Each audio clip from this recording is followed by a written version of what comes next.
அஸ்ட்ரோசைன் channel வாயிலாக உலகெங்கும் வாழ்ந்து கொண்டிருக்கின்ற அனைத்து சகோதர சகோதரிகளுக்கும் அன்பார்ந்த வணக்கங்கள் மற்றும் வாழ்த்துக்கள். இன்றைய பதிவு இந்த 2024 வருடத்துக்குரிய ஆனி மாதத்துக்குரிய ஒரு பொதுவான பலன்கள் தான். முதலில் இந்த ஆனி மாதத்தினுடைய கிரக நிலைகளை பார்க்கலாம்.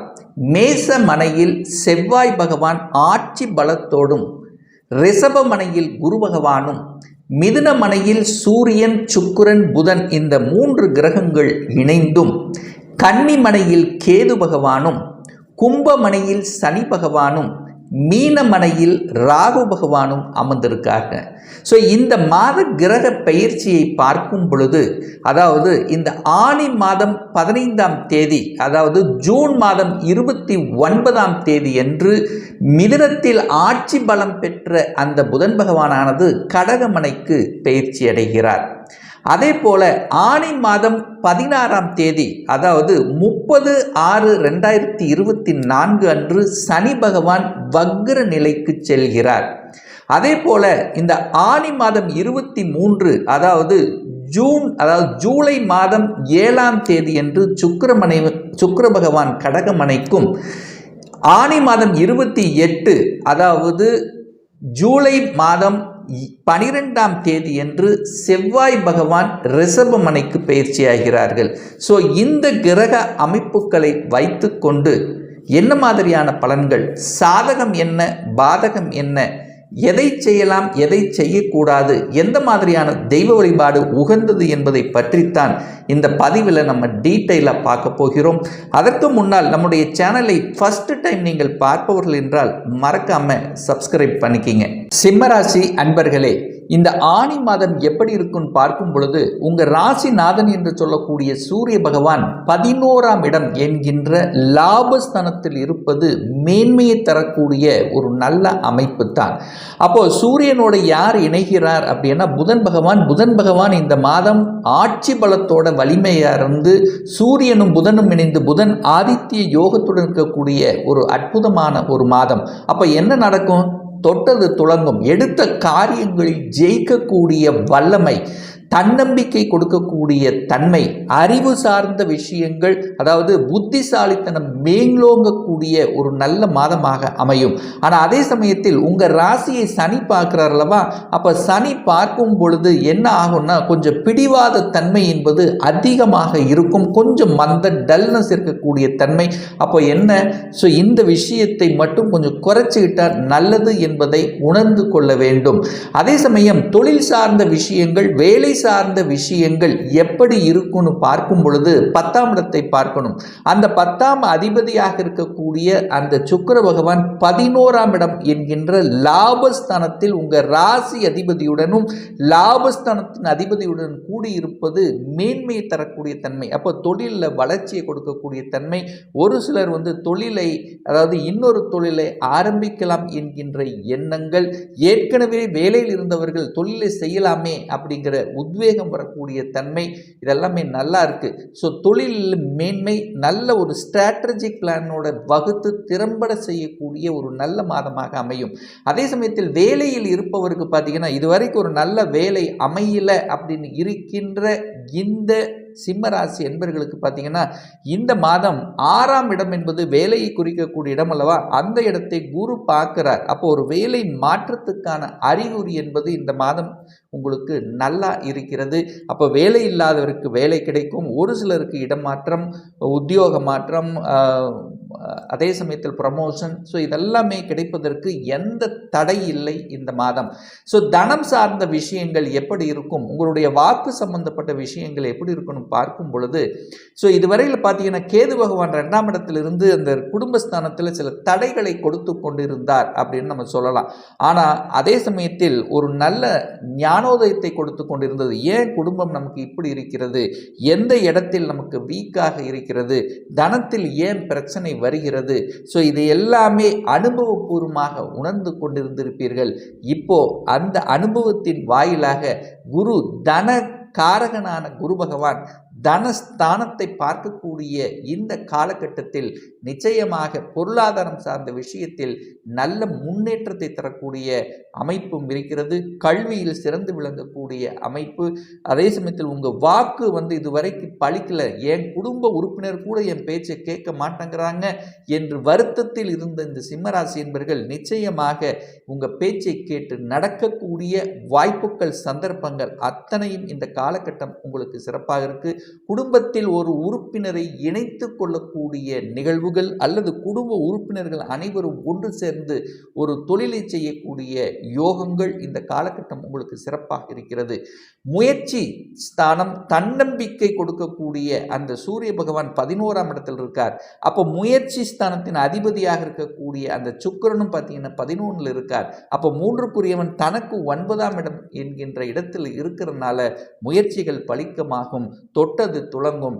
எதெல்லாம் காரியத்தில் போன மாதம் செய்ய முடியாமல் தவித்து கொண்டு விட்டிருந்தீங்களே அதெல்லாமே எடுத்து செய்வதற்கான தன்மைகள், அரசாங்கத்தின் ஆதரவு கிடைக்கும், அரசாங்கத்தினுடைய ஒத்துழைப்பும் நிச்சயமாக உண்டு. அதாவது அரசாங்க சம்பந்தப்பட்ட ஒரு தொழிலில் இருக்கிறவங்களுக்கு ஒரு புதிய ஒப்பந்தங்கள் கிடைக்கக்கூடிய வாய்ப்புகள் சந்தர்ப்பங்கள் சிறப்பாக இந்த காலகட்டம் உங்களுக்கு இருக்கிறதுன்னு சொல்லலாம். அதே சமயத்தில் இந்த சிம்மராசி என்பவர்களுக்கு ராஜ யோகத்தை தரக்கூடிய ஒரு கிரகம் அப்படிங்கிறது அது செவ்வாய் பகவான்.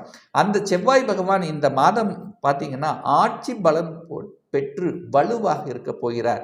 அப்போ 4ஆம் அதிபதி வலிவாக, அதாவது செவ்வாய் வலிமையாக இருந்து குருவினுடைய பார்வை பெற்று அந்த 4ஆம் இடம் சுபத்துவமாக நல்ல பொலிவோடு இருக்கின்ற காரணத்தால், என கடந்த காலத்தில் பார்த்தீங்கன்னா சனி அந்த 4ஆம் இடத்தை பார்த்து சில விஷயங்களில் கெடுத்து கொண்டிருந்தது. தாயின் மூலமாக பிரச்சனை இருந்தது, தாய் வர்க்கம் சார்ந்த பிரச்சனை, சொத்து சார்ந்த விஷயத்தில் பிரச்சனை. ஸோ இந்த மாதிரி தாய் மூலமாக இருந்து வந்த அத்தனை விதமான பிரச்சனைகளை தீர்க்கக்கூடிய ஒரு நல்ல மாதமாக அமைகிறது இந்த சிம்மராசி அன்பர்களுக்கு. ஒரு சிலர் வீடு வாங்கக்கூடிய யோகமும் இந்த காலகட்டம் உண்டு. ஏன் இதை ஸ்ட்ராங்காக சொல்கிறேன்னா, வீட்டுக்கு காரகன் என்று சொல்லக்கூடிய சுக்கிரன் லாபஸ்தானத்தில் புதனோடு சேர்ந்து லாபாதிபதியோடு சேர்ந்து உங்கள் ராசிதிபதியோடு இருப்பது நன்மை. அதே சமயத்தில் நிலத்துக்கு காரகனான செவ்வாயும் பார்த்தீங்கன்னா ஆட்சி பலத்தோட வலிமையாக இருந்து குருவின் பார்வை பெற்றிருக்கிறதுனால வீடு வண்டி வாகனம் வாங்குவதற்கு ஒரு ஏற்ற காலமாக உங்களுக்கு அமைகிறது. அது குறிப்பாக இந்த பூர்வ புண்ணிய ஸ்தானம் பஞ்சமஸ்தானத்தின் அதிபதியாக இருக்கக்கூடிய அந்த குரு பகவான் 10ஆம் இடம் என்கின்ற தொழில் ஸ்தானத்தில் அமர்ந்து கொண்டு குடும்பஸ்தானத்தை பார்த்து கொண்டிருக்கின்ற காரணத்தாலும் 5ஆம் இடத்தை, அந்த பூர்வ புண்ணிய ஸ்தானத்தை சுக்கிரனும் புதனும் சூரியன் இந்த 3 கிரகங்கள் ஒரு சேர பார்க்கின்ற காரணத்தால் பூர்வ புண்ணியங்கள் பலப்படுகிறது. அதாவது குழந்தைகளினுடைய நலன்கள் திருப்திகரமாக இருக்கக்கூடிய தன்மை, குழந்தைகளினுடைய படிப்பு சார்ந்த விஷயங்கள் சிறப்பாக இருக்கும். என்ன கோர்ஸ், எதை படிக்கணும், என்ன படிக்கணும் அப்படிங்கிற அந்த புத்திசாலித்தனம் மேலோங்கக்கூடிய தன்மை. ஏன்னா அந்த புத்திசாலித்தனத்துக்கு காரகன், அறிவுக்கு காரகன், தகவல் தொடர்பு துறைக்கு கம்யூனிகேஷனுக்கு சொந்தக்காரரான அந்த புதன் பகவான் 5ஆம் இடத்தை பார்க்கிறார். அப்போ இந்த சிம்மராசி என்பவர்களுக்கு இந்த மாதம் தகவல் தொடர்பு துறை சார்ந்த விஷயம் அனுகூல வாய்ப்புகளை தரும். ஐடி செக்டாரில் இருக்கிறவங்க, அதில் பணிபுரிபவர்களுக்கு மேன்மையான ஒரு சிலர் பதவி மாற்றம் கிடைக்கக்கூடிய, உத்தியோக மாற்றம் கிடைக்கக்கூடிய, ப்ரமோஷன் கிடைக்கக்கூடிய வாய்ப்புகள் இந்த மாதம் உங்களுக்கு சிறப்பாக இருக்கிறது. 6ஆம் இடத்தை குரு பார்க்கிறார். அப்போ 6ஆம் இடத்தை குரு பார்க்கும் போது என்னன்னா 6ஆம் இடம் வலிமை பெறுகிறது. 6ஆம் இடம் வலிமை பெற்றால் என்ன ஆகும்? நல்ல ஸ்தானமா 6ஆம் இடம் என்பது வேலையை மட்டும் நல்லது, வேலை இல்லாதவருக்கு வேலை கிடைக்கும், வேலை மாற்றம் இந்த மாதிரி எல்லாம் நல்லா இருக்கும். ஆனால் கடன் அப்படிங்கிற ஒரு தன்மை இருக்குல்லவா, அப்போ கடனை வளர்க்கக்கூடிய விதத்தில் இருக்கின்ற காரணத்தால் கடன் எங்கே கேட்டால் கடன் கிடைக்கும். ஆனால் தன்னுடைய கெப்பாசிட்டிக்கு மேலே கடன் போகக்கூடாது அப்படிங்கிறத ஞாபகத்தில் வைத்துக் கொள்ளுங்கள். இல்லைன்னா கடன் சார்ந்த விஷயத்தில் உங்களுக்கு அழுத்தம் ப்ரெஷரை கொடுக்கும். எதிரி சார்ந்த விஷயங்கள், அதே சமயத்தில் பார்த்தீங்கன்னா உடல்நலம் சார்ந்த விஷயங்கள், இதெல்லாமே கொஞ்சம் கவனம் எச்சரிக்கையோடு இருப்பது நல்லது அப்படிங்கிறதையும் ஞாபகத்தில் வைத்து கொள்ளுங்கள். அதே சமயம் பார்த்தீங்கன்னா இந்த 7ஆம் இடத்தில் சனி பகவான் உட்கார்ந்திருக்கார். 7க்குரியவன் 7ஆம் இடத்திலேயே வலிமை பெற்றிருக்கின்ற காரணத்தால் திருமணம் சார்ந்த சுப காரியங்கள் நடக்குமா அப்படின்னா நிச்சயமாக நடக்கும். குருவும் குடும்பஸ்தானத்தை பார்க்கின்ற காரணத்தால் ஒரு நல்ல தசாபுத்தி உங்களுக்கு நடக்கும்போது திருமணம் சார்ந்த விஷயத்தில் எந்த ஒரு தொந்தரவும் இருக்க போவதில்லை. ராகு 8ல் இருக்கார். 8ஆம் இடத்தில் ராகு இருக்கின்ற காரணத்தால் என்ன, சொந்த ஊரை விட்டு வெளியே வேலை பார்க்கக்கூடிய வாய்ப்புகள், வெளிநாட்டு தொடர்புகளை உருவாக்கும். அதாவது இந்த சிம்மராசி என்பவர்களுக்கு நான் வெளிநாட்டில் போய் வேலை பார்க்கணும் என்று அப்ளை பண்ணி அதுக்கு காத்து கொண்டு விசா அப்ளை பண்ணி காத்து கொண்டிருப்பவர்களுக்கு நல்ல தகவல் கொடுக்கக்கூடிய ஒரு மாதமாக அமையும். 9ஆம் இடத்தில் செவ்வாய் இருக்கார். தகப்பனால அனுகூலங்கள் மேன்மை தரக்கூடிய தன்மைத்தான். ஆனால் செவ்வாயினுடைய காரகத்துவம் என்று சொல்லக்கூடிய அத்தனை விஷயங்களும், அதாவது விளையாட்டுத் துறையில் ஆர்வம் கிடைக்கும், சிகப்பு நிற கட்டடங்கள் சார்ந்த விஷயங்கள், அதாவது கட்டடம் சார்ந்த ரியல் எஸ்டேட் சார்ந்த துறையில் இருப்பவர்களுக்கு கூடுதல் வளர்ச்சியை கொடுக்கும். கொஞ்சம் அழுத்தம் ப்ரெஷர் இருக்கும். ஏன்னா சனி பகவான் செவ்வாயை பார்க்குறார் அல்லவா, அப்போ அந்த கோபங்கள், ஆக்ரோஷம், பிடிவாதம் சார்ந்த விஷயங்கள் மட்டும் அதிகமாக இருக்கும். ஸோ எந்த ஒரு விஷயமாக இருந்தாலும், ஏன்னா எதையும் செய்யலாம் என்கின்ற உத்வேகம், இந்த செவ்வாய்ங்கிறது வீரத்துக்கு கிரகம் அல்லவா, எதையும் செய்யலாம், செஞ்சுவிட்டு பார்க்கலாம் அப்படிங்கிற தன்மை கொடுத்து விடும். ஸோ அதனால் இந்த நிதானம் அப்படிங்கிற விஷயத்தில் கொஞ்சம் கவனமாக இருக்கணும், நிதானமாக இருக்கணும் அப்படிங்கிறத சொல்ல வர. 11ஆம் இடத்தில் 11ஆம் அதிபதி ஆட்சி பலத்தோடு வலிமையாக இருக்கிறதுனால அங்கே சுக்கிரனும் சூரியனும் சேர்ந்து இருக்கின்ற காரணத்தால் லாபங்கள் பெருகும். எந்த தொழில், எந்த வேலை, எதில் இருந்தாலும் லாபங்கள், மனமகிழ்ச்சி, சந்தோஷம் தரக்கூடிய வகையில் இருக்கிறது இந்த மாதம். ஸோ இப்போ நான் சொன்னது இந்த மாதத்துக்குரிய ஒரு பொதுவான பலன்கள் தான். இந்த ராசி நட்சத்திரத்தில் பார்த்தீங்கன்னா பல கோடி பேர் இருப்பீங்க. எல்லாருக்கும் ஒரே பலன்னா நிச்சயமாக இல்லை.